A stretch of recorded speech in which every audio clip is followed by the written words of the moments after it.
So, in a small college, students are allowed to take only one specialization. Traditionally, only two specializations are offered, science and arts.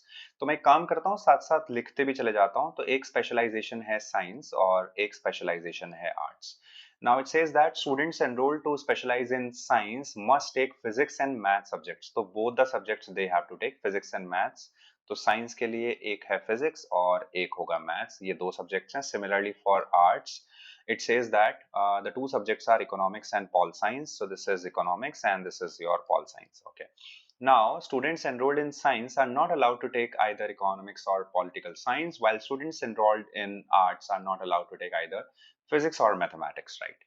So recently, the college has started a third specialization called Mat Eco. Very nice. So this is the third specialization, Mat Eco, right? So this Mat Eco is nothing but a combination of economics and maths. So eco and maths, right? So now the question says, however, Met Eco students would not be allowed to take either physics or pol science. तो ये दो ही subjects इनको allowed है.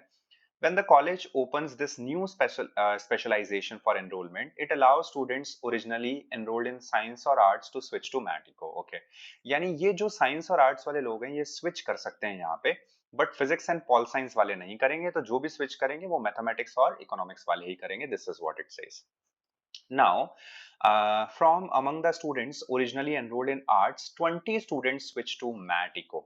तो arts में से 20 लोगों ने मैट इको ज्वाइन किया, तो 20 लोग हमारे आ चुके हैं, right?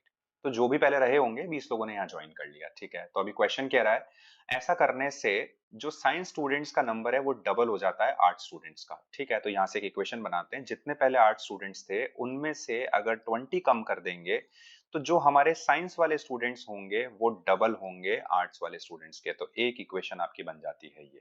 Okay, now the question says after this, right, from among the students who originally enrolled in science, 45 students switched to Mat Eco, right? तो यहाँ पे 45 स्टूडेंट्स और आ गए, और ये कहाँ से आए? साइंस से आए.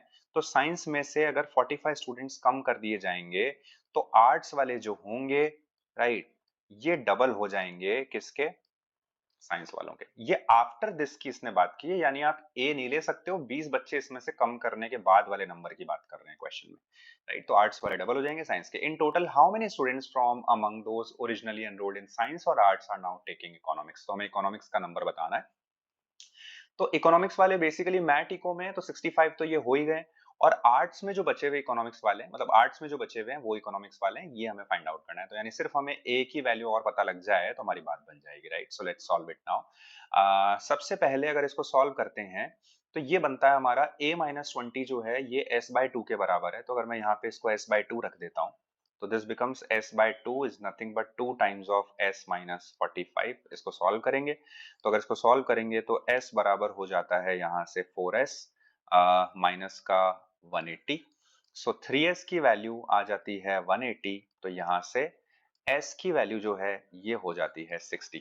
और s की वैल्यू अगर 60 होगी तो a की वैल्यू हो जाती है 60 बाय 2 30 प्लस 20 50. ये वैल्यू हो जाती है इसकी.